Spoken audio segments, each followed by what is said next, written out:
AP CM Chandrababu Naidu ఊహించని విధంగా cabinet మంత్రి పదవులను ఇచ్చారని చెప్పొచ్చు. యువతకు అధిక ప్రాధాన్యం ఇచ్చారు బాబు. పాలనలో కొత్త తరహా విధానాలను ప్రయోగాత్మకంగా చేసేందుకు బాబు ఈ నిర్ణయం తీసుకున్నారు. అయితే ఏపీ డిప్యూటీ సీఎంగా పవన్ కళ్యాణ్ పేరు కన్ఫర్మ్ అయిపోయింది. దాంతో పాటే హోంమంత్రి పదవి కూడా పవన్కే వస్తుంది అనుకున్నారు.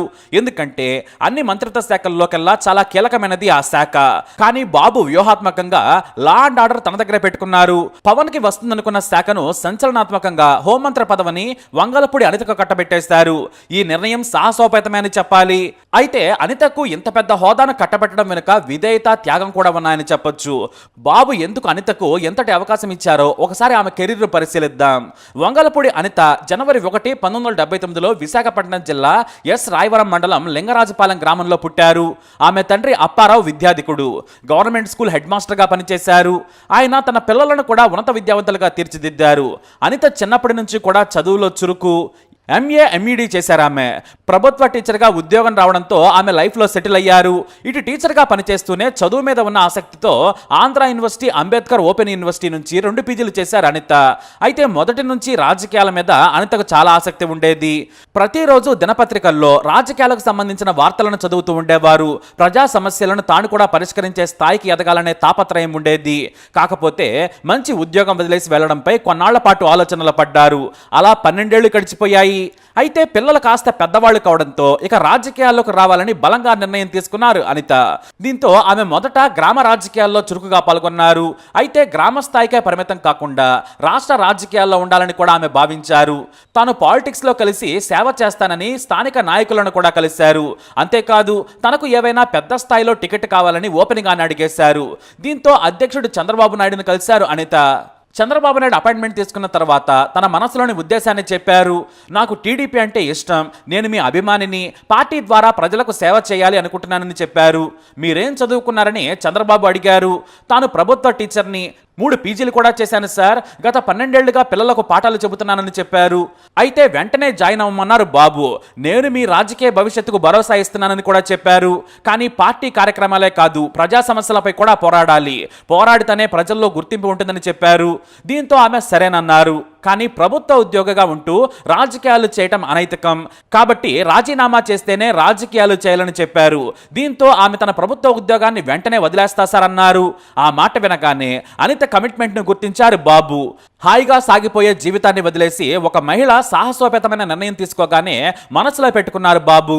అంతేకాదు ఇంటికి వెళ్ళగానే తన ప్రభుత్వ ఉద్యోగానికి రాజీనామా చేస్తున్నానని తండ్రి అప్పారావుకు చెప్పారు.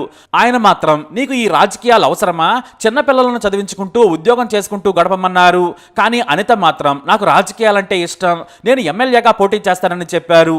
ఎంతో మంది సీనియర్లు ఉండగా నీకెందుకు అవకాశం ఇస్తారన్నారు. అప్పుడు తండ్రితో అనిత ఓ మాట అన్నారు.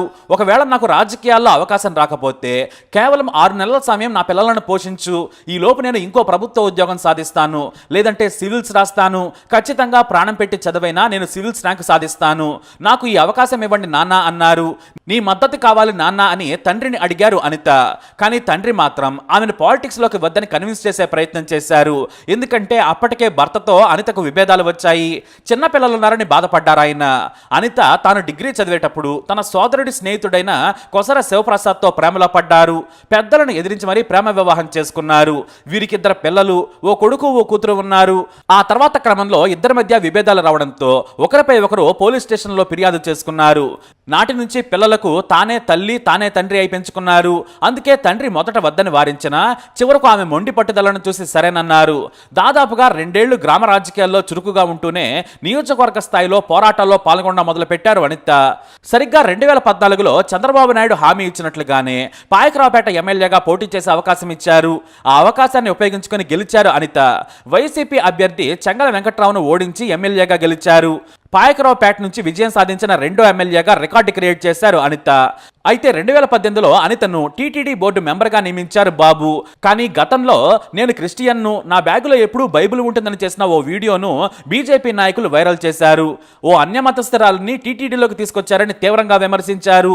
నేను హిందువునని ఆమె వాదించినా కూడా ఎవరూ నమ్మలేదు. దీంతో తనకు తనగా ఆ పదవి నుంచి తప్పుకున్నారు అనిత. అదే ఏడాది వైసీపీ లీడర్ రోజాకు అనితకు మధ్య మాటల యుద్ధం తీవ్రమైంది. ఒకానొక సందర్భంలో మొగుడిని కొట్టి నీ మాదిరిగా నేను పోలీస్ స్టేషన్కు వెళ్లలేదని రోజా చేసిన కమెంట్స్ కు అనిత కన్నీటి పర్యంతమయ్యారు. నిజాలు తెలియకుండా తన వ్యక్తిగత జీవితంపై బురద చల్లి బజార్లోకి తీసుకొస్తున్నారని ఆమె వాపోయారు. నేను కూడా నీ వ్యక్తిగత జీవితంలోకి వస్తే తట్టుకోలేవని కూడా హెచ్చరించారు. ఆ తర్వాత 2019లో కొవ్వూరు నుంచి పోటీ చేశారు అనిత. చంద్రబాబు నాయుడు మార్పులు చేర్పులు చేస్తూ అనితకు కొవ్వూరులో పోటీ చేయాలని సూచించారు. ఆమె కొవ్వూరు నుంచి పోటీ చేసిన వైసీపీ అభ్యర్థి తానేటి వనిత చేతిలో ఓడిపోయారు. అయితే ఇక్కడి నుంచి మరింత అగ్రెసివ్ గా ప్రజా పోరాటాలపై బెబ్బుల్లా అనిత ముందుకు దూకారు.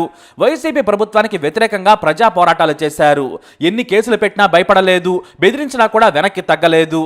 దీంతో చంద్రబాబు నాయుడు ఆమె పోరాట స్ఫూర్తిని చూసి 2021లో టీడీపీ మహిళా అధ్యక్షురాలిగా పదవి కట్టబెట్టారు. అనితను ఆమె పోరాటాలను అణిచివేసేందుకు ఎన్నో కేసులు పెట్టింది గత ప్రభుత్వం. ఇటు పోలీసులు కూడా అనితను కట్టడి చేసేందుకు ప్రత్యేకమైన స్కెచ్ వేసేవారట. అనిత ఇంట్లో నుంచి బయటకు వచ్చి ఆందోళనకు దిగుతుందని తెలియగానే పోలీసులు రెడీ అయ్యేవారు. సరిగ్గా ఆమె కారు జగదాంబ కూడలికి వచ్చేసరికి పోలీసులు 4 వాహనాలతో అడ్డుకొని అక్కడే అరెస్ట్ చేసేవారు. దీంతో ఆమె ప్లాన్ మార్చేసేవారు. కానీ ఆమె వ్యూహాలను పసిగట్టి ఆర్టీసీ కాంప్లెక్స్ దగ్గర మరో 3 వాహనాల్లో 20 మంది పోలీసులు వెయిట్ చేసి చక్రబంధంలో ఇరికించేసి ముందుకు కదలనీయకుండా చేసి అరెస్ట్ చేసి స్టేషన్కి తరలించేవారు. అయితే ఆర్టీసీ కాంప్లెక్స్ దగ్గర తన కోసం పోలీసులు ఉన్నారని తెలుసుకున్న అనిత ఎంవీపీ కాలనీ దగ్గరకు చేరుకునేవారు. దీంతో అక్కడ కూడా పోలీసులు 5 స్పెషల్ వెహికల్స్ ని ఏర్పాటు చేసేవారు. మొత్తంగా అనితను సిటీ బయటకు రాకుండా చేసేందుకు స్పెషల్ గా పనిచేసేవారు. అంటే ఎంతలా పోలీసులు కాపు కాసేవారంటే ఆమెను కట్టడి చేసేందుకు శతవేదాల ప్రయత్నించారు. సఫలీకృతం కూడా అయ్యారు.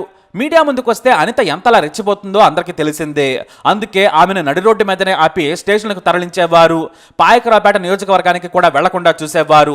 దాదాపుగా 20 కేసులను నమోదు చేసి బెదిరించారు పోలీసులు. చివరకు డీజీపీ సైతం అనితను గేటు దాటి ఆఫీసులోకి రానివ్వలేదు. మహిళలపై జరుగుతున్న అఘాయిత్యాలపై వినతి పత్రం ఇచ్చేందుకు వస్తుంటే గేటు దగ్గరే అనితను ఆపేశారు. గేటు దగ్గర ఉన్న కానిస్టేబుల్ కు వినతి పత్రం ఇచ్చిపోవాలని పోలీసులు అతి చేసి ఆమెను అవమానించారు. ఇది మాత్రమే కాదు, ఆమె వ్యక్తిగత జీవితంపై కూడా వైసీపీ ట్రోల్ చేసింది. అయినా వాటిని తట్టుకొని ఎదురుటి నిలబడ్డారు అనిత. అనిత ప్రెస్ మీట్ కి 50,000 తీసుకొని వైసీపీని జగన్ను తిడుతుందని కూడా ప్రచారం చేశారు. అయినా కూడా భయపడలేదు. తన పోరాటాన్ని తాను ఆపలేదు. ఎన్ని కేసులు పెడితే అంత తిరగబడి వైసీపీ నేతలకు వ్యతిరేకంగా పోరాడిన అనితను గుర్తించారు టీడీపీ అధినేత చంద్రబాబు నాయుడు. వైసీపీ నాయకుల పోరాటాలకు ఒక మహిళ ఉండి కేసులకు భయపడకుండా పార్టీ కోసం అనిత చేసిన త్యాగం చంద్రబాబు నాయుడుకు నచ్చింది. పార్టీకి విధేయత చూపిస్తూ పార్టీని నిలబెట్టేందుకు అధికార వైసీపీ నేతల ఆగడాలకు పోలీసుల బెదిరింపులకు వెరవకుండా పోరాడిన అనితను ఏకంగా హోంమంత్రిని చేశారు బాబు. ఏ డీజీపీ ఆఫీసులో అయితే అనితకు అవమానం జరిగిందో అదే ఆఫీస్ ఇప్పుడు రెడ్ కార్పెట్ పరిచింది. తనను గేటు కూడా టచ్ చేయనివని పోలీసులు గేట్లు బార్లా తీశారు. తనను కలిసేందుకు కూడా నాటి డీజీపీ ఒప్పుకోలేదు. కానీ వారే సెల్యూట్ చేసేలా అనిత క్వీన్ లా ఎంట్రీ ఇవ్వడం విశేషం. ఇక ఒకప్పుడు విశాఖలో తన కారు బయటకు వస్తేనే 10ల సంఖ్యలో పోలీసు వాహనాలు అడ్డుగా ఉండేవి. కనీసం 25 మంది మహిళా కానిస్టేబుల్ను మోహరించి అరెస్టు చేసి అడ్డుకునేవారు. స్టేషన్లో కూడా అమర్యాదగా ప్రవర్తించేవారు. ఇప్పుడు వారంతా కూడా అనితను చూసి దడుచుకోవాల్సిందే. ఉమ్మడి విశాఖలో ఆగడాలకు చెక్ పెట్టాలంటే అనితనే కరెక్టు. అంత దూకుడుగా పార్టీకి విధేయతగా చెప్పింది చెప్పినట్లే చేసే నేతగా అనిత ఉంటుందని బాబు బలంగా నమ్మారు. రౌడీయిజం పెరిగిన ఉమ్మడి విశాఖలో అన్ని సెట్ చేసేందుకు అనిత దూకుడుగా వెళ్లగలదు. పార్టీ కార్యకర్తలకు స్పాట్లో న్యాయం చేయగలదని బాబు నమ్మకం. అందుకే హోంశాఖ ఇచ్చి మరీ గౌరవించారు.